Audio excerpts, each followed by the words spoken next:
Hey, folks, welcome to the Camp Constitution Report, heard on Catching Fire News, as well as the Camp Constitution Radio, heard on WBCQ The Planet, as well as numerous other platforms, Amazon, Podomatic, iTunes, and a whole bunch of others.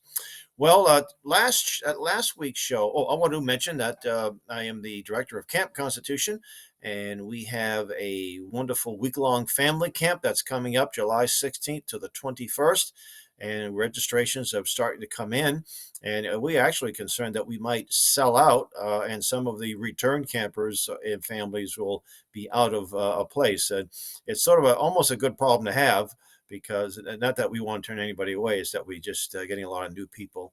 We also have a ladies retreat coming up the first weekend in May, and it's the same venue, the Singing Hills Christian Camp in New Hampshire. And by the way, if you're interested in attending, and you might be, oh gee, I'm a Midwest, I'm California, we'll pick you up at train stations, bus stations, and airports. And we even may be able to arrange carpooling. We do have people driving up from Florida and from um, let's see, Michigan and Ohio and a few other states. So it might be possible that we could do something like that. No guarantee. The ladies retreat is again the first weekend in May, and we have two very interesting guests. One of them is the youngest elected official in the United States. She's 18 years of age, just got elected to the New Hampshire House of Representatives, and the other guest was in the movie Unplanned. She played the role of the abortion nurse. And what makes it even more interesting is that in her unsaved days, she was indeed an abortion nurse. So, and it's only very, very reasonable rates, but we only have limited availability. So, if you're interested, ladies, please look into it. And you can just go to our website. My eye is itchy. Excuse me. Please go to our website, and the information for the week-long camp is right on the page. We don't have a separate dedicated page for the ladies retreat, but you can just go to our contact on the website and ask about it. We'll send you information. And then we also have a weekend camp coming up in late September, early October in Tuftonboro, New Hampshire, which is a few towns north of me. Beautiful time of year to be up here. It's always beautiful to be in New Hampshire, but especially in the mid-fall. So with that, last week's show, I touched on the Article 5 convention issue only for a few minutes. I was going to dedicate more time, but sometimes when you do these solo programs, you lose track of time. Before I realized it, I only had a few minutes left. So there's been a movement it's been a movement for many years, on and off. There's renewed effort to get our nation into what is referred to as an Article 5 convention. For years, it was known as a constitutional convention, and I'll cover that. And there's several organizations on the left and the right, so-called right. I don't really see them as right-wingers, but they do attract a lot of conservative people. Convention of States is the group. And there's also a group called Term Limits USA. But let me first read Article 5. That's found in the Constitution. In our Constitution, there are 7 articles and 27 amendments. And Article 5, I'll read here, it's only a few paragraphs. The Congress, whenever 2/3 of both houses shall deem it necessary, shall propose amendments to this Constitution, or on the application of the legislatures of 2/3 of the several states. Now, let me just say the term several states means all of the states. It doesn't mean just 3 states or 4 states. Shall call a convention for proposing amendments. Now, I got to stop there. That's all it says. It says that shall call a convention for proposing amendments. That's plural, not singular, which in either case shall be valid to all intents and purposes as part of this Constitution, when ratified by the legislatures of 3/4 of the several states, or by conventions in 3/4 thereof, as the one or the other mode of ratification may be proposed by Congress. And there's another thing, but it doesn't really pertain to us today. So it's very simple. First off, I have to point out that our founders made new amendments very difficult for a good reason. We've had hundreds of proposed amendments over the years. Some of them never get past one house or the other, one branch, or either the Senate or the House of Representatives. Sometimes they get 2/3 and they go for ratification. One of the last amendments, well, it was referred to as the not proposed amendments, was called the Equal Rights Amendment, and this would have basically given the power over males and females to it would have federalized relations between male and female, and groups like Phyllis Schlafly Eagles stopped it cold. And it was gaining momentum, and it came close to passing. And I think when it was sent out to the states, Congress had a sunset clause. It has to be ratified within so many years, and once that period's over, it can't be ratified. And so it didn't pass. But it's interesting. The 27th Amendment to the Constitution would have been, I believe, the First Amendment. It may, I think, the first or second. Anyway, there were 12 original amendments, which became known as the Bill of Rights. The first, 10 of them were ratified. One of the amendments that wasn't ratified until I think 1994 was the pay raise, where Congress can vote themselves a pay raise, which is something they can do under Article 1, but it doesn't go into effect until the next Congress. So, in other words, it's up to the people to say, "Hey, am I going to rehire my member of Congress? He just voted himself or she a big old pay raise, and they're up for reelection." And basically saying, "Okay, do we deserve the pay raise?" And you know what? I believe that some Congress people should get paid well if they do a good job. But if they do a miserable job, then they should be fired, which means they just don't get reelected. The other amendment, and it was very interesting because I had a nice conversation with a gentleman earlier this week, was an amendment to propose that for every 50,000 Americans or U.S. citizens, you have one member of Congress. Now that's still in constitutional cyberspace, so to speak. It's not. There's no sunset clause on it. That would give us about 6,000 or more members of the House of Representatives. And there's a fellow who wrote a book about it a few years ago. I'm going to be ordering it. I can't remember the name of the book, but he makes a case that it would probably be a way that we would be free. Now, I don't know. I don't have enough information to make a case one way or the other. Should it be ratified or not? It sounds rather appealing. I know that today we have one member of the House for, I think, every 750,000 citizens, and they're really not accountable to us very much. They're accountable to special interest a lot of times. So I'm kind of digressing a little bit. So anyway, so our founders made it very difficult to pass amendments, and the two methods. The only one that has ever been used was the first method, where 2/3 of the House and the Senate propose, and then once they agree on it, it goes to the states for ratification. Now you have to point out too, there's two methods for the states to ratify: either state legislatures or state ratifying committees. Now, when the original Constitution went out for ratification, um, it was only 9 states. There were 13 states at that time, but only 9 states needed to be ratified. Under the Articles of Confederation, you needed all the states. So they circumvented that because basically it wasn't amending the articles, it was a brand new constitution. So they said, well, we may not get all 13. Now, all 13 did eventually ratify, original 13. I think Rhode Island was the last one to ratify. And New Hampshire became the ninth. And when New Hampshire ratified the Constitution, it was June of 1788. That's when it became the law of the land. So what happened was when the 21st Amendment went out for proposal, the now 21st Amendment repealed the 18th. So we have 27 amendments, but one nullified the other. So in essence, those two are still on the books, but one nullified the other. So when you think about it, we only have 25 operative amendments. And it takes an amendment to change the Constitution or to amend another amendment, or to nullify or to repeal an amendment. And in the 21st Amendment, there was concern that there were some dry states, Utah, Maine, and I think a few other states that were considered dry, which means they don't allow the sale of alcohol. You can have private consumption, but they don't sell it. They don't allow it to be sold publicly. And so they thought, we better have ratifying conventions.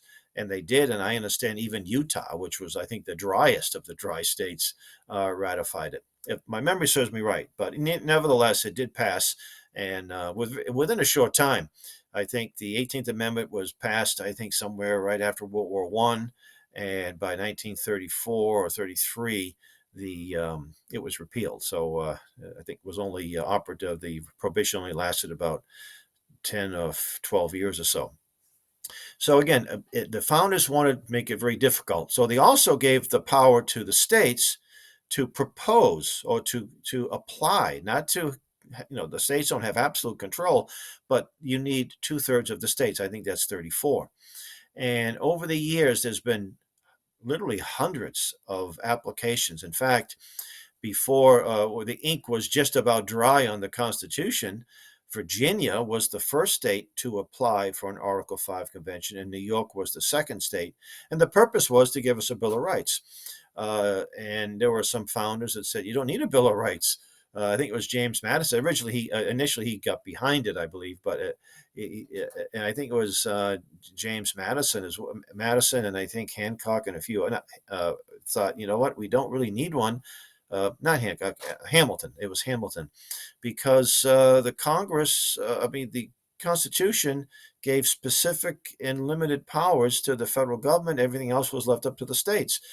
There were some things the states couldn't do, like declare war or coin money and make treaties with foreign nations. But the things that were covered by the national government, everything else was left up to the states. So, no, we came close to having an Article 5 convention on a number of occasions. Back in, I think it was right before World War One, there was this so-called progressive movement, which we're still plagued with, that wanted to have the direct election of senators. And prior to that, senators were chosen by state legislators. So that was a real fundamental change. And they got up to, we didn't have 50 states back then. I think we only had 48. I think Arizona came in 1912. So it was one or two states away. And that's when Congress said, okay, we'll pass this amendment. It won't go anywhere. The states aren't dumb enough to limit their own powers or to lose some of their powers, and it passed. And they also had the income tax. Income tax. The states gave the power to the federal government to tax them. So those were two bad amendments that were passed. Now, so then back in the '60s, there was another number of resolutions, and it had something to do with a Supreme Court decision. And I think it's a state had gerrymandered, and there was one particular district that had more people than another. I can't remember all the details, but they got close, but it didn't go anywhere. And sometimes movements lose momentum, especially if they lose funds. Back in the '70s, there was a balanced budget amendment call, or I should say application. I have to point out that a lot of states, at least since the last 100+ years, have put reasons for the application. Article 5 doesn't say that you will have a convention for a specific purpose. It's not clear. It simply says propose amendments, to propose amendments, plural. It doesn't say propose specific amendments or topical amendments. This particular convention will only deal with restricting the power of the federal government, etc. And that's what a lot of the Article 5 supporters believe. They think you can restrict it. The only constitutional duties that the state legislators have under Article 5 is to, one, to apply for one, and two, possibly vote for any proposed amendments. But that's not guaranteed, because Congress can change the mode. The third thing that some people may not cover is some of these state legislators may be delegates to a convention, Article 5 convention. And again, there's a lot of unknown factors here, and that's one of the biggest problems that I have with it. So right now, there's been, let me tell you, back in the '90s, there was a move to rescind a lot of the applications. And some applications go back, from the beginning, and a number of states rescinded all of their applications. It was something that I was involved with, and it was kind of we weren't trying to get a lot of media attention. And some of these applications, there was one in some states wanted to outlaw bigamy. Of course, there was a law that was passed without an amendment. Something like that, you don't really need an amendment for, I don't think. And let's see, there was other applications. Oh, there was one. Oh, there was, I think, about a dozen states that had applications to change the Constitution to have a world government. And that was pretty alarming.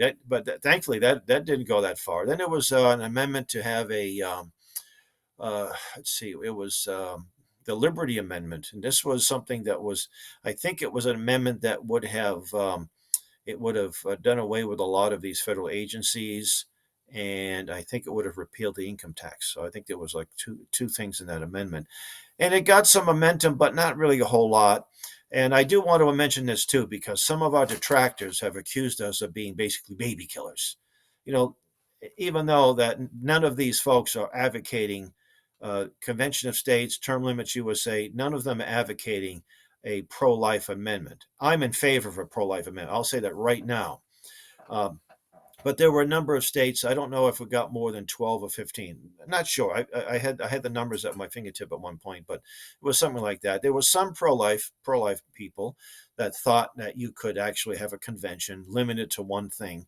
Uh, and I think the pro-life movement eventually got away from it. I was involved in the pro-life movement since probably 1988, and I didn't know anybody in the circles I traveled in, the publications I got. I got most of the national and local in Massachusetts at the time, and I don't recall any of them advocating a Article 5 convention, and none of them said I was a baby killer because I opposed one. Uh, so that's just this what's the right word, this rhetoric, this emotionalism, oh. And so back in 2011 there was an event at Harvard University law school. It was hosted by a man named Mark Meckler. At that time he was head of Tea Party USA, and Larry Lessig, who's a Harvard very left-wing professor. They co-sponsored the event, and it was called a convention, no, a conference on the Constitutional Convention. They called it a Constitutional Convention, and they were referring to an Article 5 convention. They weren't referring to anything else but an Article 5 convention. Now, states have conventions, state constitutional conventions. They don't call those conference on the towns or conference on the counties. They call them constitutional conventions. And some states, in their constitutions, every 10 years, you had to put a question on the ballot. Here in New Hampshire, we voted. This was the 10th year in 22, whether or not we would have a state convention, and it was defeated pretty soundly, something like 65-70%. New York State a few years ago had a similar question, and that was defeated. So you got people on both sides of the spectrum that just don't like the idea of a convention, especially in this time, the time that we're in, where there's just so much rivalry and so much division. That, like, the last thing we need is to have a convention at the state level or at the federal level. So Mark Meckler, in the wake of this event, and by the way, I tried to be a panelist at this event. I got a try. They gave out phone numbers. I called. I told them at that time I was a field rep for the John Birch Society, and the Birch Society has long been opposed to an Article 5 convention, and they wouldn't return my call. I emailed them, but I did get media credential through the New American, so I was able to spend one day there, and we weren't allowed to do any interviewing inside the building, but we could go outside. And it was September, it was a nice time. So I had my little video camera, and outside was Larry Lessig. Now I recognized him. I may have met Mark Meckler or spoke to him, or past, but I didn't recognize him. But I recognized Larry Lessig from some of the programs, and his name was known in certain circles. And he was being interviewed by this man. I didn't recognize him. His name was Cenk Uygur. I didn't realize who he was until a little later. And so he's being interviewed by Cenk Uygur, who was his organization is called the Young Turks. He's a really repugnant individual, and he's interviewing Lessig. So I just videotaped a portion of the interview, and in the interview, they actually were advocating. In fact, they were laughing about a runaway convention. Cenk Uygur said, "Hey, the first one we had was a runaway. Ha ha ha! And we look what we got, and we'll get something better if we have a runaway." And then and Lessig laughed, and I have that on my Camp Constitution YouTube channel. I think I uploaded it. I may have uploaded. I had it on a couple of other YouTube channels. on my own personal one, but I think I put it on the Camp Constitution YouTube channel a few years ago. So I got so that's evidence right there. They say, "Oh, it can't be a runaway. Oh, don't have it. It can't be a runaway." The same people that say it can't be a runaway are trying to get what they call wayward delegation bills passed. Wayward delegation bill would say, "Look, if our of the delegates to the convention, if they don't do what we tell them to do, they're under to be criminal penalties." Uh, but the problem is that it's Congress's job to determine how a convention is run. They'll say, "Oh, no, no, it's up to the states." Well, really, Article 1, Section 8, last clause, is called the Necessary and Proper Clause. There are some things in the Constitution that so Congress can do this, but then you need to have the specifics to make it happen. You have to make laws.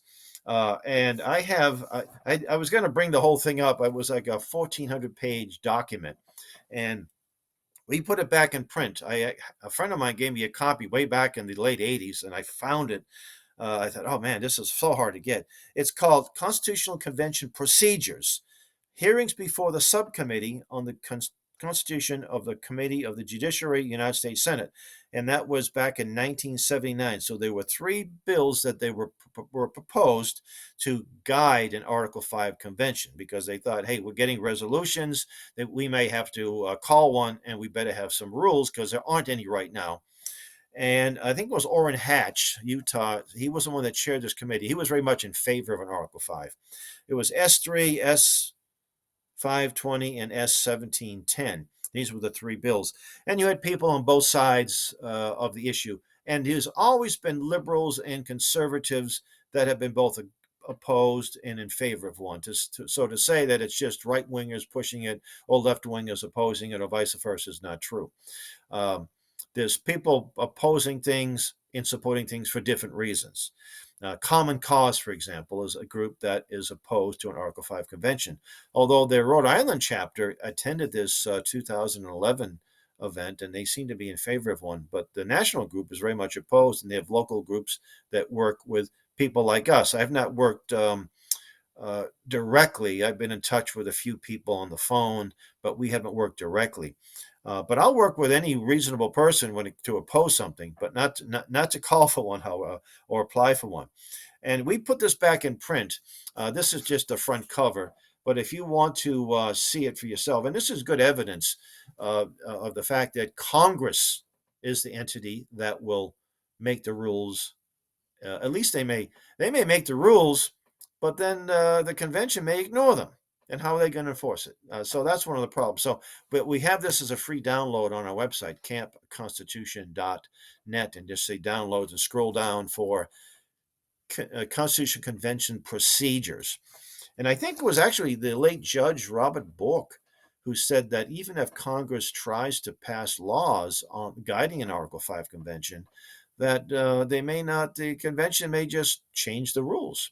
Now, again, I can't say that will happen, but you can't say that it won't happen. But currently, and one of the big reasons that I'm against it is there are no guidelines right now. It's, some years ago, my wife had a serious procedure, operation, and we met the doctors, we met the anesthesiologist. We had confidence that we had good people, very well, not some of the best people, performing the surgery and the anesthesia and all this. And we learned all of the pros and cons of this operation. We don't have that going into an Article 5 convention. The other issue is who are the delegates. Now, these people, the Convention of States, they have some notion that it will only be conservative patriots. That's it. They'll come in there, they'll propose one or two amendments, a term limit, balanced budget, and they'll be home. Well, really? Who do you think California's going to send? How about New York? How about Illinois? Texas? Yeah, you might get some, but then you have a lot of people in the Republican Party that don't share. They're not constitutionalists. They'll be happy to expand the scope and size of government. They'll say, "Oh, but right now you need 38 states." Yeah, but what if they change the mode of ratification? Now, I'm not saying that will happen, but could it happen? Well, our first Constitution said all 13, all the states, and then they said, "No, we don't have to do that." The other issue too is I mentioned who the delegates will be, but then will it be one state, one vote, or will it be electoral college? Now, there have been a number of proposed laws, not passed, that say, look, we're going to have a convention. We want it based on the Electoral College. Okay, because we have to be democratic. You see, the Electoral College is not very popular with the left because they think, well, we'll just load this country up with illegals, give them the right to vote, and we'll be able to tilt the scales, and they'll never, ever, will ever be a limited government, any possibility of any elected official at the federal level that will advocate limited government, because they'll, at least in the White House, maybe in a few congressional districts here and there. Um, so the so how many delegates will be, and again, so California has what, 54, New York has 39. A lot of these small conservative states, yeah, they have small populations, so they might have one, two, or three delegates. Let me think. New Hampshire has four, and we're not I think we're redder than what is seen on at the federal level. But right now, our House is split almost 50-50. I think the Republicans in the House have I think, 5 or 6 seat majority, maybe even a little bit less than that. Pennsylvania just lost the Republican majority. So it's hard to say who these delegates will be. You can't tell me that all be constitutionalists. Can't tell me they'll have the same worldview as the Madisons and Jeffersons, and well, Jefferson wasn't at the convention, but in Washington, they won't be there. There'll be a few. There won't be too many people that share my worldview or the worldview of Tom DeWeese, but there'll be a lot of people a lot of neocons, a lot of Mitt Romney types. In fact, it was Alan, what's his name? He was the UN ambassador under Reagan. Alan, his name will come to me. And he was in New Hampshire a few years ago, and I was about to interview him on this issue.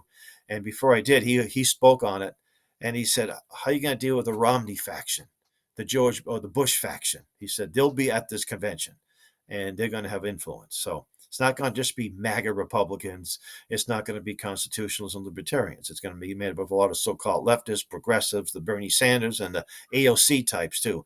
They're the ones that will have a lot of influence at this convention. And then the two major reasons is that they say that we have Congress is a mess. Okay, we understand that. And I just one of my detractors, Ken Quinn of Term Limits USA, he said in a rebuttal to my email to some legislators that 80% of Americans support term limits. 80, I don't know where he got that figure. I mean, they might be asking people in his own neighborhood. But if 80% of people that support term limits, then why don't they term limit at the ballot box? Why don't they go to their, they go out and they vote for the same person every 2 years? And so somehow, if you limit the terms of members of the House, we're going to save our republic. Really? I mean, let's just say that Nancy Pelosi is term limited out, and how many? So she's replaced. Well, she lives in San Francisco. You think you're going to get a Ron Paul type, a constitutionalist in San Francisco? No, you're going to get somebody with the same mindset. Cool. So you spend all that time and effort to term limit certain people, and then they come out and they get replaced by their staffers and aide. And so really nothing was accomplished. You still have a far left type in that. And if you're a liberal pushing term limits, the same thing. Oh, I'm going to get rid of Ted Cruz. Oh, he's a horrible right winger. Okay, well, then Ted Cruz has someone he endorses, and that person wins. You've really accomplished nothing. Um, and the other thing is a balanced budget amendment. Now, again, that sounds really good. And I remember when I first got involved, I'm almost out of time here. All right. When I first got involved, I thought, gee, what's wrong with the balanced budget amendment? But what we need is a constitutional budget, a balanced budget amendment. And by the way, all these proposed amendments have two escape clauses. One of them is war. If we're in war, we can't have a balanced budget, or a national emergency. Now, a national emergency is not in the Constitution right now. They started doing this under Woodrow Wilson. He started issuing these things called national emergencies. And we've been in a national emergency, I think, over COVID. If there's some incident that happens in another part of the world, national emergency. And so now there'll be no incentive to ever get out of a national emergency. And of course, your conservative congressman will say, look, I fought for this Article 5 and we got this amendment passed. I did what I could, but what can I do? We're a national emergency. Nothing I can do about it. Sorry. what we really need is a constitutional budget. And we do need, the founders gave us term limits. Every 2 years, all of the House is up for election, 1/3 of the Senate, and every 4 years, the President of the United States and the Vice President. So that's the way to go. Is to be understand. So having an Article 5 convention is really it's a quick fix, and the fix will be worse than what we already have. So with that, I want to. Right now, I think there's about 18 states, maybe 19, that have applications that all seem to read the same way. There's lots of states that rescinded their applications, and there are some will say, well, Congress can just do an aggregate and we'll have a convention because there's more than 34 states. So that remains to be seen. But what we need to do at the meanwhile, we need to sort of hold off any new applications. And for more information, you can go to our website and put a little give us your contact information, and we can put you in touch with activists in your state and give you what's happening in your state. So with that, we want to thank you for watching and listening. You've been listening to Camp Constitution Radio and the Camp Constitution Report on catchingfire.news. And until next week, may God richly bless you.